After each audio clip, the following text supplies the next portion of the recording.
नमस्कार दोस्तों। एक समय की बात है। एक सेठ जी थे। वो बहुत ईमानदार तथा धार्मिक प्रवृत्ति के थे। एक दिन उनके यहाँ एक बूढ़े पंडित जी आए, जिनको देखकर सेठ जी की उन पर श्रद्धा हो गई। सेठ ने आदरपूर्वक उनको बिठाया और प्रार्थना करी, मेरे लाभ के लिए कोई बढ़िया बात बताइए।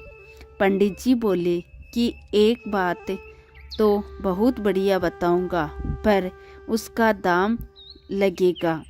एक बात के 100 रुपये लूँगा। सेठ जी ने कहा, आप बताइए, रुपये तो मैं दे दूंगा। पंडित जी बोले, छोटा आदमी यदि बड़ा हो जाए तो उसे बड़ा ही मानना चाहिए, छोटा नहीं मानना चाहिए। सेठ ने मुनीम जी से 100 रुपये देने के लिए कहा। मुनीम जी ने 100 रुपये दे दिए। सेठ जी ने कहा, और कोई बात बताइए। पंडित जी बोले, दूसरे के दोष को प्रकट नहीं करना चाहिए। सेठ के कहने पर भी मुनीम जी ने इस बात के 100 रुपये दे दिए। सेठ जी बोले, पंडित जी और कोई बात बताइए। जो काम नौकर से हो जाए उसको करने में अपना समय नहीं लगाना चाहिए। मुनीम ने इसके भी 100 रुपये पंडित जी को दे दिए। अब सेठ जी बोले, पंडित जी एक बात और बता दे। पंडित जी बोले, जहाँ एक बार मन पड़ जाए वहाँ फिर नहीं रहना चाहिए। मुनीम ने इस बात के भी 100 रुपये दे दिए। पंडित जी वहाँ से चले गए। सेठ ने चारों बातें याद कर ली। अपने घर में तथा दुकान कई जगह ये बातें लिखवा दी। कुछ समय बाद सेठ के व्यापार में गाठा लगने लगा, शुरू हो गया। गाठा लगने से ऐसी परिस्थिति आ गई कि सेठ को शहर छोड़कर दूसरी जगह जाना पड़ा। साथ में ये मुनीम भी था। वो चलते चलते वो एक शहर के पास पहुँचे। सेठ ने मुनीम को शहर में कुछ खाने पीने का सामान लाने के लिए भेजा। दैवीय योग से उस शहर के राजा की मृत्यु हो गई थी। उसकी कोई संतान नहीं थी।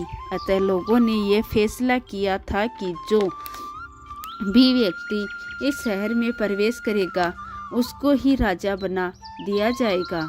उधर मुनीम शहर में गया तो द्वार के भीतर प्रवेश करते ही उसको हाथी पर बैठाकर धूमधाम से महल में ले गए और राज सिंहासन पर बैठा दिया।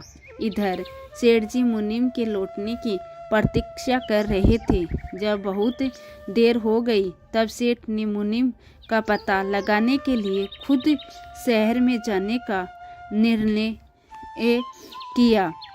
शहर में जाने पर सेठ को पता लगा कि मुनीम तो यहाँ का राजा बन गया है।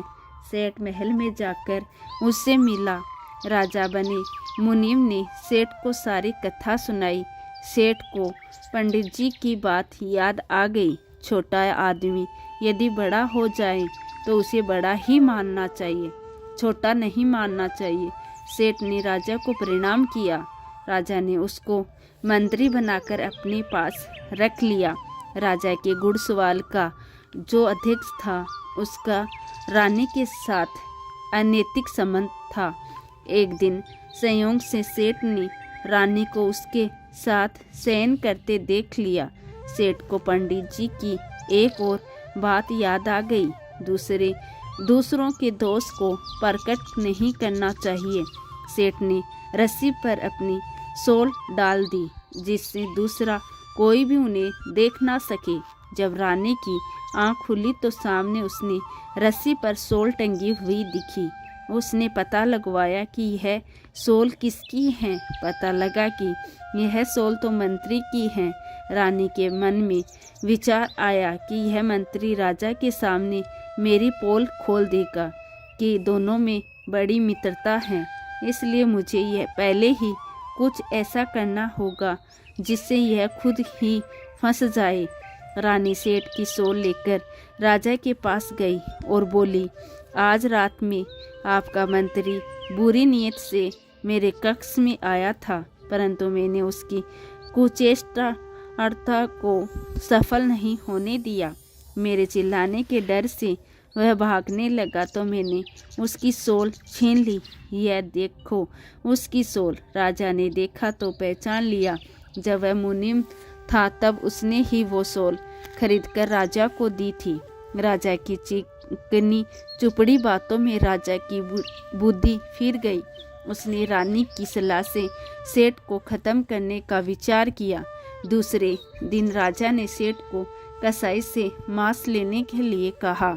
उधर कसाई को पहले ही यह कह दिया कि कोई आदमी तेरे पास मांस लेने के लिए आए तो उसे जान से मार देना। सेठ को बड़ा आश्चर्य हुआ कि मैं मांस को छूता तक नहीं, फिर भी राजा ने मेरे से मांस लाने के लिए कह दिया।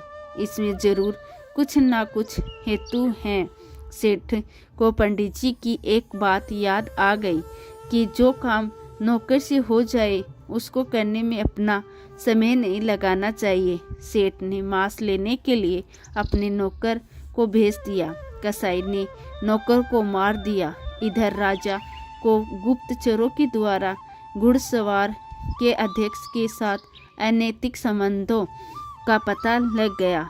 राजा को बड़ा भारी पश्चाताप हुआ कि रानी की बातों में आकर मैंने इतने ईमानदार सेठ को मरवा दिया। बाद में पता लगा कि सेठ तो जीवित हैं। राजा को बड़ी प्रसन्नता हुई।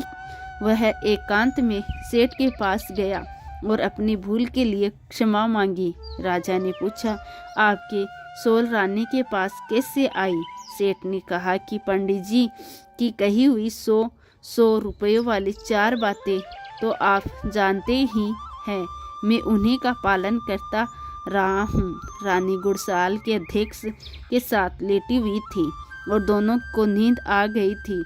मुझे पंडित जी की कही बात याद आई तो मैंने उनका दोष ढकने के लिए रस्सी पर सोल डाल दी। वह सोल रानी ने उठा ली और आपके पास आ गई। राजा ने सेठ से प्रार्थना की, अब आप पुनः अपना मंत्री पद संभाले। सेठ को पंडित जी की आखिरी बात याद आ गई। जहाँ एक बार मन पड़ जाए वहाँ फिर नहीं रहना चाहिए। सेठ बोला कि मैं अब यहाँ नहीं रहूँगा, चला जाऊँगा। राजा ने रुकने के लिए बहुत प्रार्थना करी पर सेठ नहीं माना और वहाँ से चला गया।